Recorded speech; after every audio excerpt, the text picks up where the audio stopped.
అందరికీ నమస్కారం. ప్రస్తుతం మనతో పాటు దైవాజ్ఞ బ్రహ్మశ్రీ వీరాపురం సుబ్రహ్మణ్య స్వామి గారు ఉన్నారు. సో ఆగస్టు మాసంలో మీనరాశి వారి పరిస్థితి ఏ విధంగా ఉండబోతుందో గురుగారిని అడిగి తెలుసుకుందాం. నమస్కారం గురుగారు. శుభాశీస్సులండి. గురుగారు, ఆగస్టు మాసం, అందులోనూ శ్రావణ మాసం, మీనరాశి వారు ఏళ్ళనాటి శనిలో ఉన్నారు. ప్రస్తుతం వీళ్ళ టైం ఎలా నడుస్తుంది, ఎలాంటి జాగ్రత్తలు తీసుకోవాలంటారు? మంచి విషయమే, మంచి మాట అడిగారు. ఈ యొక్క మీనరాశి వారికి మామూలుగా ఈ సంవత్సరం కొంత వ్యతిరేకతలు ఎక్కువగా ఉన్నాయి. అలాగే ఈ మాసం చెప్పుకుంటే మిశ్రమ ఫలితాలు అనొచ్చు. కొన్ని విషయాలలో బాగుంటుంది, కొన్ని విషయాల్లో వ్యతిరేకతలు అధికంగా ఉన్నాయన్నమాట. దాన్ని కొద్ది రోజులు బాగుంది, కొద్ది రోజులు బాగలేదంటారు కదా, అలా. ఇక్కడ ఏంటంటే ఈ రాశి వాళ్ళకి కొత్త పరిచయాలతో దూరంగా ఉండాలి. నష్టం కలిగే అవకాశం ఉంది, లేదంటే నష్టపోయే అవకాశం ఉంది, లేదా వాళ్ళ వల్ల నష్టం కలగజేసే అవకాశం ఉంది. ఒకటి. రెండోది, నూతన వ్యాపారాలు ప్రారంభించకూడదా అని అంటే నన్ను అడిగితే చేయకపోవడం మంచిది. ఇది శ్రావణ మాసం. శ్రావణ మాసం మంచి మాసమే, కానీ వీళ్ళకంత అనుకూలంగా లేదు, మధ్య రకంగా ఉంది. అదే కాకుండా రెండోది, వివాహ ప్రయత్నాలు చేయకపోవడం మంచిది. రెండోది, ఒకవేళ చేసిన ఎంగేజ్మెంట్లు కానీ లేదంటే వివాహాలు కూడా చేసుకోకపోవడం మంచిది, పోస్ట్ పోన్ చేసుకోవడం మంచిది. విదేశీయాన యోగ ప్రయత్నాలు చేయకపోవడం మంచిది, అసలు వెళ్ళకపోవడం మంచిది. ఒకవేళ వెళ్ళాల్సింది వస్తే పౌర్ణమి లోపలే వెళ్ళడం మంచిది. ఎప్పటి వరకు? పౌర్ణమి లోపలే వెళ్ళడం మంచిది. ఎందుకంటే వాళ్ళు అక్కడ వీళ్ళు ఇక్కడి నుంచి ఎన్నో ఆశలు పెట్టుకొని, ఎంతో ఆశతో ఖర్చు పెట్టుకొని వెళ్తారు కదా, అది నెరవేరాలి, బాగుపడాలి. కాబట్టి అందుకని పౌర్ణమి లోపలే వెళ్ళినట్టయితే పర్వాలేదు. మొత్తం మీద ఓవరాల్గా అనేకమైనటువంటి విషయాలలో ఆటంకాలు, అవరోధాలు ఎక్కువగా ఉన్నాయి. ఎక్కువగా అశుభ కార్యాల్లో పాల్గొనడం, అంటే బంధువులు కావచ్చు, లేదా దూరం స్నేహితులు కావచ్చు, చుట్టుపక్కల కావచ్చు, లేదా కొంత కుటుంబ సభ్యులు కావచ్చు, అంటే తల్లి తరపున నుంచి వాళ్ళకి కావచ్చు, సూతకాలు అంటే ఇటువంటి కార్యాల్లో పాల్గొనే అవకాశాలు ఎక్కువగా కనపడుతున్నాయి. పరామర్శలు, ఇటువంటివన్నీ కూడా.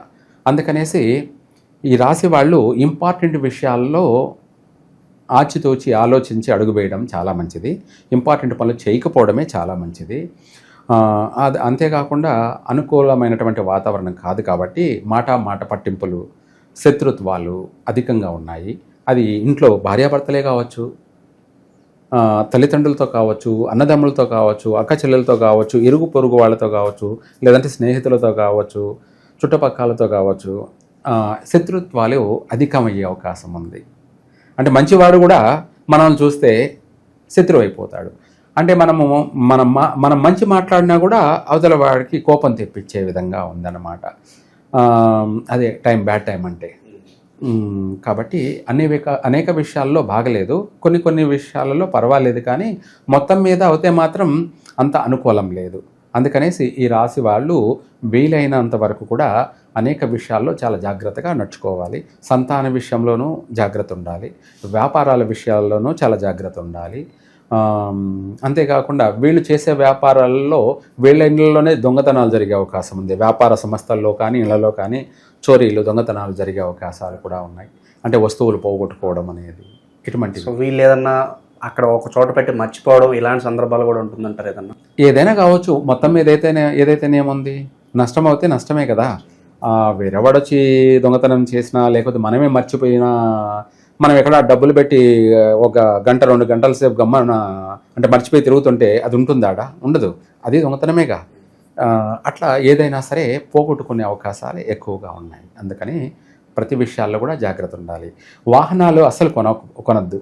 వాహన ప్రమాదాలు కూడా జరిగే అవకాశం ఉంది. నష్టపోయే అవకాశాలు అధికంగా ఉన్నాయి. భూ వ్యవహారాల్లో కూడా చాలా జాగ్రత్తగా ఉండాలి.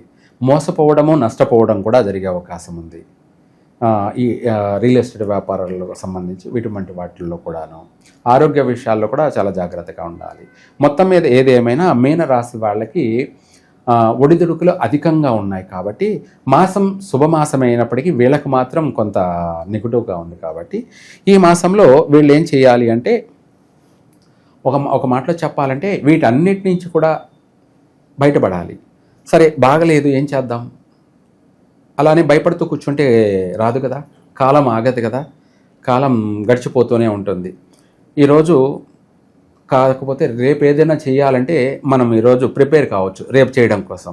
గడిచిపోయిన రోజుని మనం ఏమి చేయలేం అన్నట్టుగా ఏంటంటే ఈ శ్రావణ మాసంలో వీళ్ళు ఏదైనా పరిహారం చేసుకుంటే దాని నుంచి ఈరోజు కాకపోయినా రేపు బాగుపడతారు. ఏమిటి, ఈరోజు చేసిన పని రేపు ఉపయోగపడుతుంది. ఆ విధంగా వీళ్ళకు కలిసి రావడం కోసం ఈ శ్రావణ మాసంలో వీలైతే 3 రోజులు లేదంటే 6 రోజులు, అమావాస్య అయిపోయినాక పాడ్యమి, విద్య, తదియ, చవితి, పంచమి, షష్ఠి 6 రోజులు, లేదనుకోండి చవితి, పంచమి, షష్ఠి ఈ 3 రోజులు నాగదేవతలకి మొదటి రోజు బెల్ల పొంగలితోటి, అంటే బెల్ల పొంగలి బాగా మనం లూజుగా చేసుకొని దాన్ని తీసుకువెళ్ళి కాస్త వేడివేడిగా ఆ సర్పాలకి అభిషేకం చేసి, అంటే పాయసానంతో అభిషేకం అన్నమాట, బెల్ల పొంగలితో అభిషేకం చేసి ఆ ప్రసాదాన్ని కొంచెం తీసి పక్కన పెట్టుకొని మిగతా శుభ్రంగా నీళ్ళతోటి, పసుపు నీళ్ళతోటి మళ్ళీ శుభ్రం చేసేసి ఆమెన పసుపుతో మొత్తం అంతా విగ్రహాన్ని పసుపుతో పూర్తిగా పసుపుతో మెండుగా అలంకరించేసి కుంకుమ బొట్లు పెట్టేసి 5 ప్రదక్షిణలు చేసుకొని రావాలి.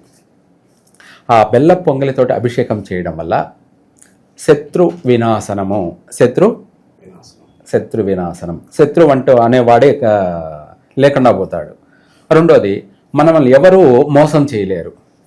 మనకు ఎవరైనా మోసం చేయాలనుకుంటే వాడికే నష్టం జరుగుతుంది.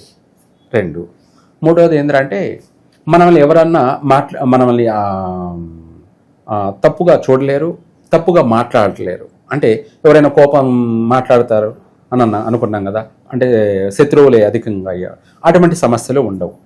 ఇంకా వాళ్లకు మనకే సహాయం చేసి పోవాల్సిన పరిస్థితి ఏర్పడుతుంది. ఈ యొక్క బెల్ల పొంగలితో అభిషేకం చేయడం వల్ల మనకు ఆర్థికంగా అప్పుల బాధలన్నీ కూడా తీరిపోతాయి.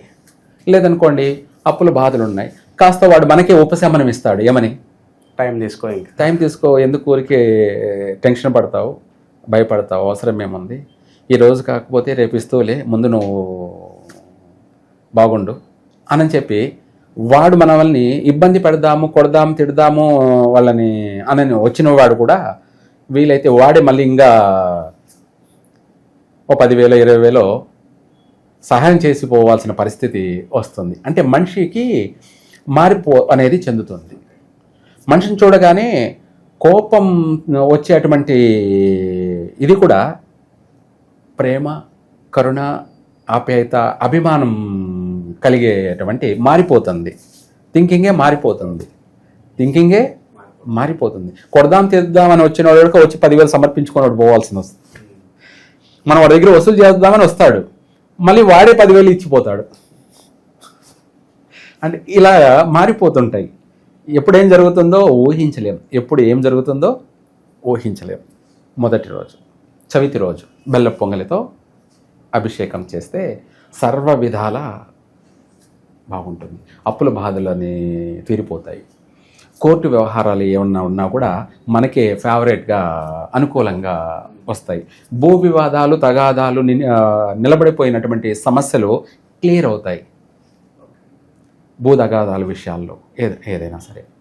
తర్వాత రెండో రోజు పంచమి రోజు పెరుగు అన్నంతో, పెరుగన్నం అంటే దద్దోజనం అంటారు, దానితో అభిషేకం చేసి,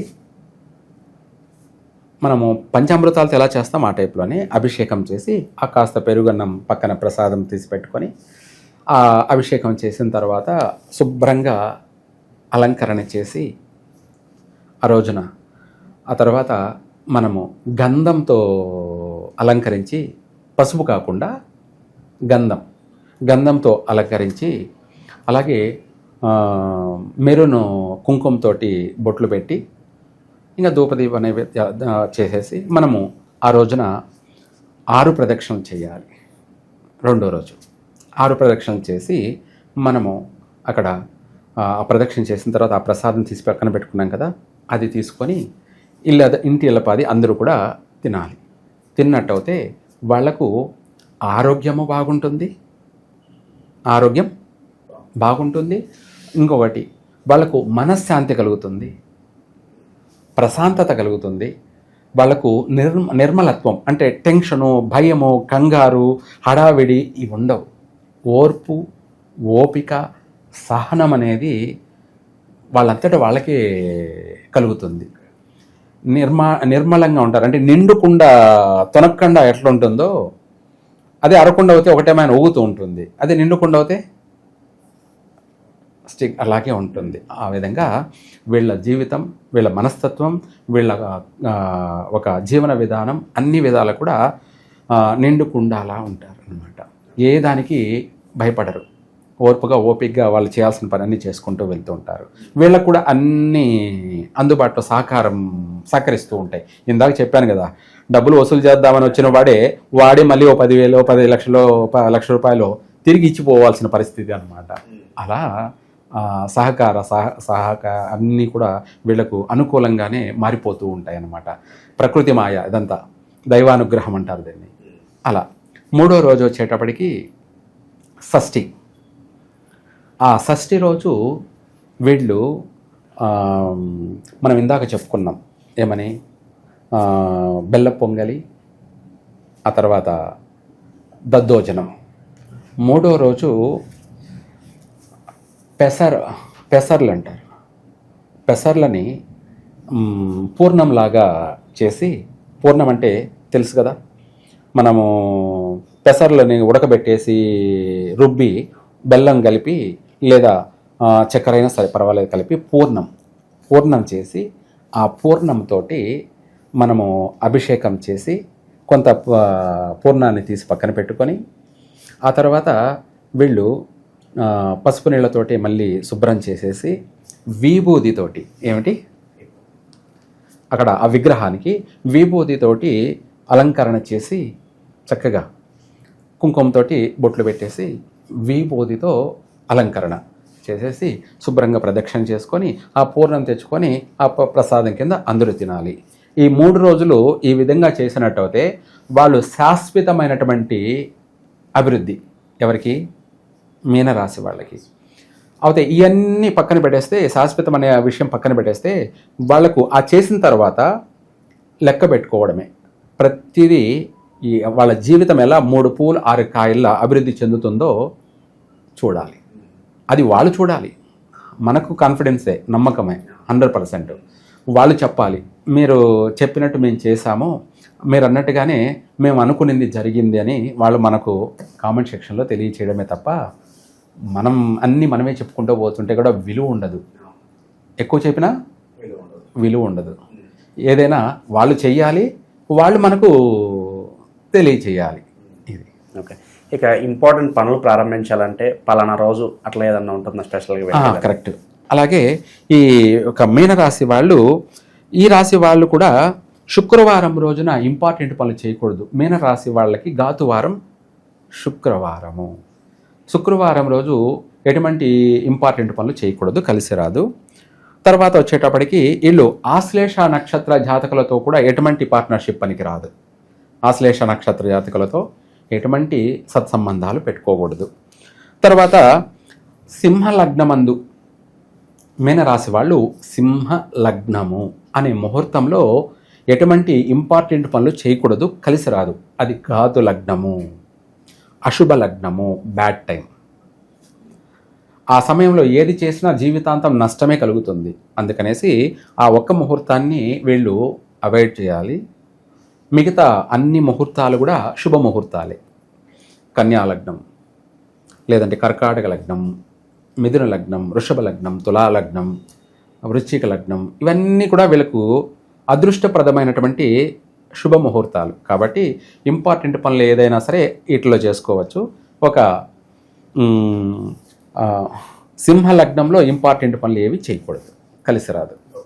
సో ఓవరాల్గా ఈ శ్రావణ మాసం అంతా కూడా మీనరాశి వారికి ఎలా ఉండబోతుంది, ఎలాంటి జాగ్రత్తలు తీసుకోవాలి, అద్భుతంగా వివరించారు. ధన్యవాదాలు గురుగారు. సర్వే జన సుఖినో భవంతు.